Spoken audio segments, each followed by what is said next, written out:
Listen, if you guys probably wait a little bit if you want, because it's probably going to be a bonus come Sunday on whatever fan book or sports book you use. Whatever sports book you use. But right now, while it's at 52.5, if it's still 52.5, smash that bitch. Yeah, I would take the over for sure. Smack it.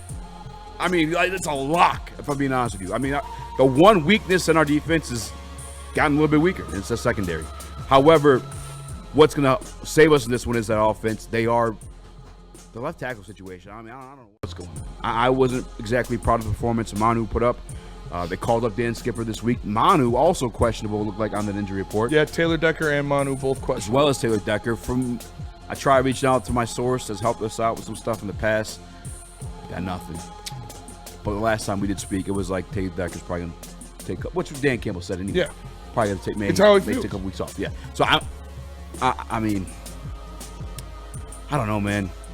We will still be fine. We have way too many weapons to, like, combat where the fuck they got going on. But obviously, I just want Jared Goff to leave the game healthy. And Phil in the Woodward Sports chat says, how can you say that, Spenny? 15-2 and 21 serious injuries on defense. Okay, Phil, come on. That's why I said it, Phil. He was joking. He's being facetious. I will say, though, the injuries last year were all on defense. This year, the Dan Skipper, Manu was a little different situation than we dealt with last year. And obviously, we know JG, one of the best quarterbacks in the National Football League, went upright. You need to keep him upright. The left tackle position needs to be solidified. They got George Karlaftis, Chris Jones. What are your expectations in that situation, Spencer? I haven't called you Spencer in like 5 years. Yeah, That's weird. It's crazy. Weird. Well, Daniel, I think that like I said, I want to see Manu out there again, personally, because I think whether it's Manu or Taylor Decker, if they're one-on-one with George Karlaftis or Chris Jones, you're probably not going to win that rep. Or, I mean, Manu or Dan Skipper, if they're one-on-one with George Karlaftis or Chris Jones, you're probably not going to win that rep. Cheez-Its? Cheez-Its. Cheese and rice. So, yeah, I'd like to see Manu out there getting the fire, and just if you see somebody over there that you feel like is going to give him fits, either throw it quickly, run it to the right, or chip. And I think that's a pretty easy way to fix it. And don't try to block Chris Jones one-on-one with Brock Wright. Yeah. Chris Jones, by the way, falling off a little bit of the pass rush. He's been in the run game, obviously, but it makes sense. You're getting a little bit older. You saw what happened in the Jacksonville game. I think that's going to – we'll probably get the best performance out of Chris Jones because he was embarrassed on national television. George Karlaftis having one hell of a season. But you're right, Smitty. We have what it takes to combat that with the amount of weapons that we have. And I think the quick passing game is definitely something we're going to rely on. Mm-hmm. I think I gave you the numbers 2 weeks ago. Jared Goff is phenomenal with the quick passing game so far this year, at least against the Browns, which is a more dominant defensive line. And it worked out. The one thing that's different in this scenario is I do respect their linebacking core with Bolton, with Trinkle. So maybe Sam LaPorta, not part of that, but Amon-Ra St. Brown. I mean, I'm going to trust him in any given spot. I've seen Jared Goff throw balls damn there at the floor. He still grabs versus them. Anybody, anytime, anywhere. Mm-hmm. I mean, here Jamo, we played that clip yesterday too. And like I said, run yes, the ball. That's going to be huge in this game. No matter what, if it's Manu, whether it's Skipper, I think I have confidence in both those guys. Both of them at the same time. Put them both out there and run right behind those two fucking jumbo. Monsters. That has been the biggest difference I saw from this year's offense, from last year's offense. We're not running nearly as much jumbo. Mm-hmm. I think it's because Dan Skipper's not been on the roster. He's been on the practice squad. That's a good point. This week, if Manu is healthy, you're going to have both. Run it. Set up the play action. And destroy them. By the numbers coming up. By the numbers. Got a good one for you boys. Real quick, Nick, I'm going to go to you, but I want to read this from Luigi Gaming because he sent a super chat. $10. Luigi. Big baller. God damn. Bright side, Hutch won't have a sack taken away by TA Hold. Yeah, that's true. Hopefully nobody else gets penalties out there. That's true. That is the thing, though. Not just TA.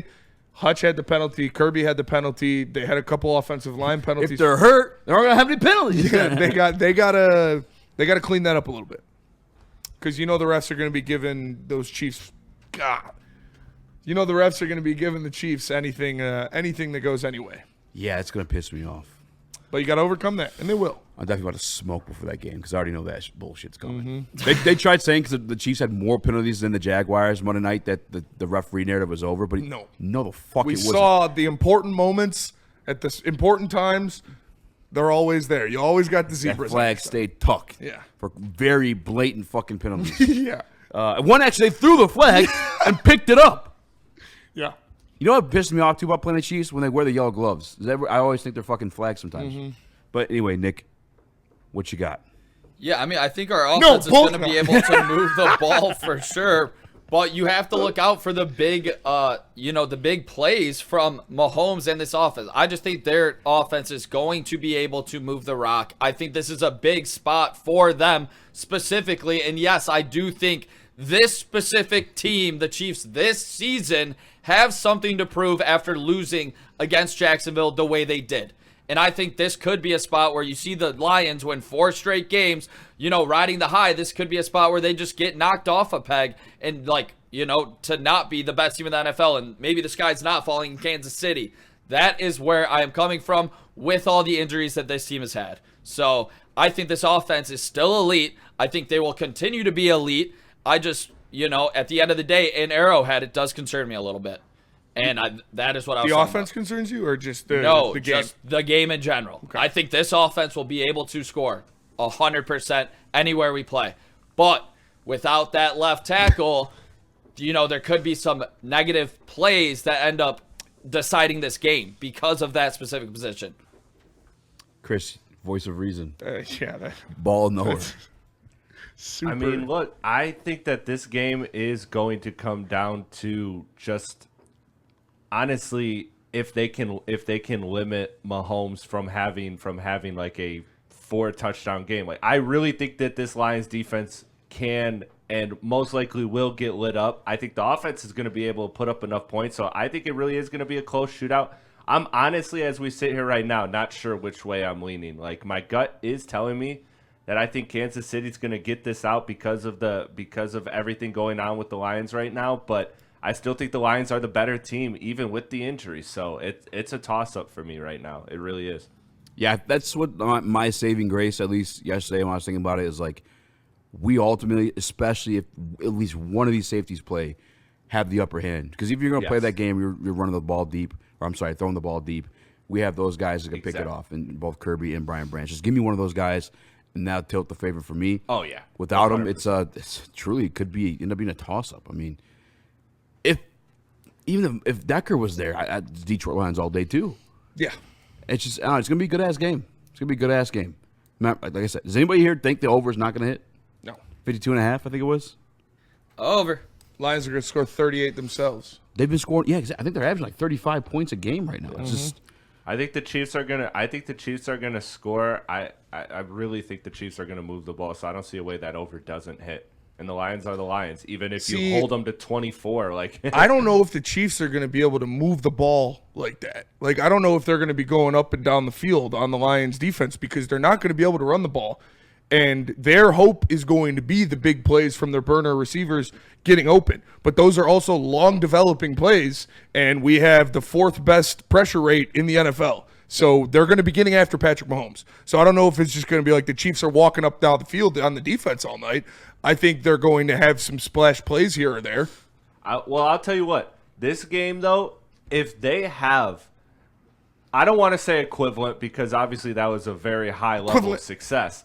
But in the ballpark of what they did against Lamar Jackson, where they have that on a mobile guy like Holmes, a guy who can make all sorts of plays – that will give me a lot of confidence about this team that when they get fully healthy, when they get right, that this will be a team that can go very far. Because honestly, that's been the knock on the Lions the last couple of years. And if they can do what they did to Lamar or similar to Mahomes, they're gonna have to beat them up. Defense, like man.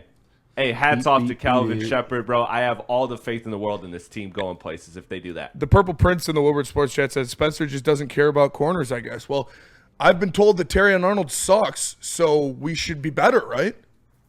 He's not out there. The defense should be better. That's your guys' logic. Maybe not you specifically, but in general. But no, I mean, obviously, yeah, you're worried about those guys. But like I said, the guys that we are going to have out there with Amik Robertson and Rock Ya-Sin and Trey Flowers, they can tackle. So if they're trying to do the quick screens and quick short passing and stuff like that, I'm comfortable with those guys tackling these small receivers in front of them. And the deep breaking routes and the deep developing plays and stuff like that, I have faith that the defensive line is going to get to Patrick Mahomes. More likely than not. Let's go to break. Give you guys some numbers that may or may not help you making these bets this weekend. But first, like they're gonna get got a couple times. They are. They're backups. But as long as they get more than they get got, that's all we need.